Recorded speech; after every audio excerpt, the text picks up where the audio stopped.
Nhưng mà trúng nhau rồi.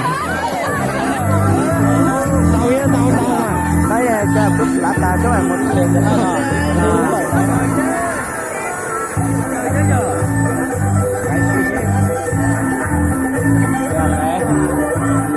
Cái con kia tin chưa đó? Cái con kia tin chưa? Con nào? Con cậu ôi này, cậu hồng này. Thứ hai này. Con thứ hai. Tin nhỉ? Mày đừng có động tao được rồi. Đây không phải là đội trưởng dài như đâu, đấy chắc là bí thư dài ấy. Chắc thế. Đấy chỉ có bí thư dài thôi, đội trưởng dài đây là con đỏ Mà tao nó nói là con lúc đấy lấy lông gà là hay con lấy tinh nhất này.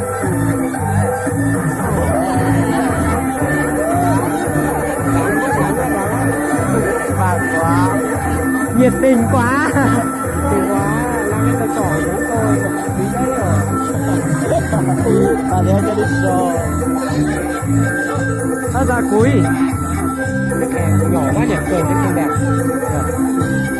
Như của mình mới bự mai à? Cái này chỉ dành cho đám tổng thôi. Phải đặt cái này chứ mà Con đưa về đâu? Ta đưa về đâu đúng không? có hội luôn á. Chưa đưa về nhà. Kiểu này gọi là đưa rau về nhà. Sợ ai gì hả?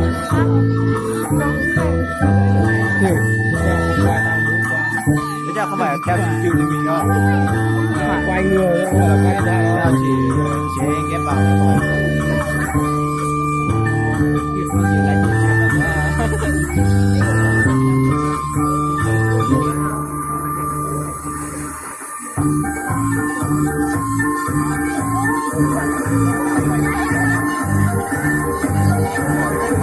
Chào. Được. Cho ta để hai đấy. Cái nó hỏi đấy nhỉ?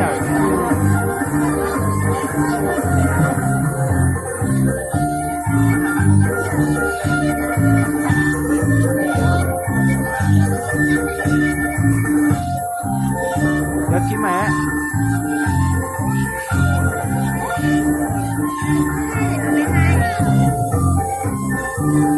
Ô, ta đi đã ta là. Ôi giời ơi, yếu quá. Cậu ta để yếu quá. Cậu ta để không hai. Không buồn.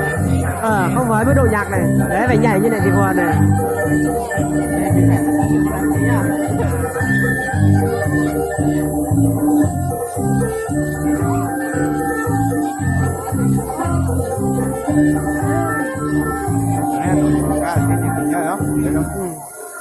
Chọn những người giống như mình hết rồi mà.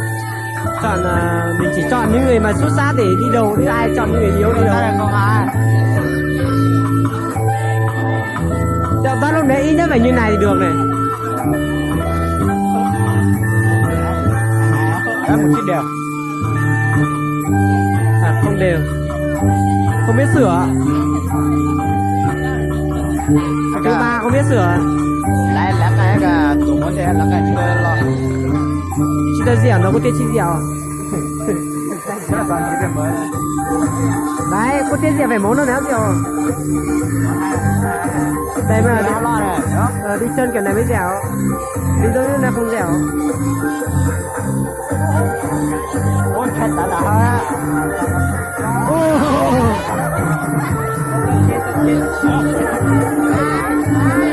Đi sát đây từng mini.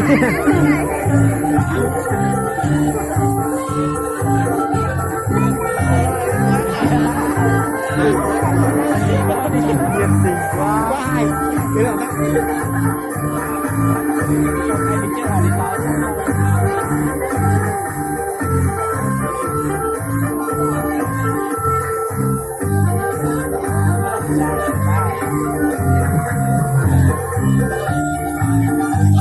ôi, biết túi chắc coi đó.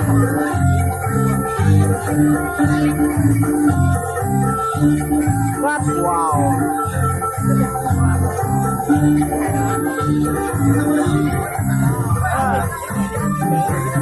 Ôi, Mai nhỉ.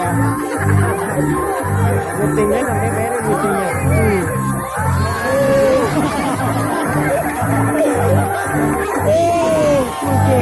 bỏ hết giờ anh gì quá luôn bởi vì bạn thấy nó nhiệt tình cho nó nha đá thế thì phải như đôi này này nhiệt tình á đây mới gọi là giếng đúng không người ta giếng làm gì không lo ngại chuyện gì hết. thế nên bọn nó không đi áo bạc bọn này mà đi áo bạc thì sau hết Các bạn đưa theo tao nhí thì 10 đấy.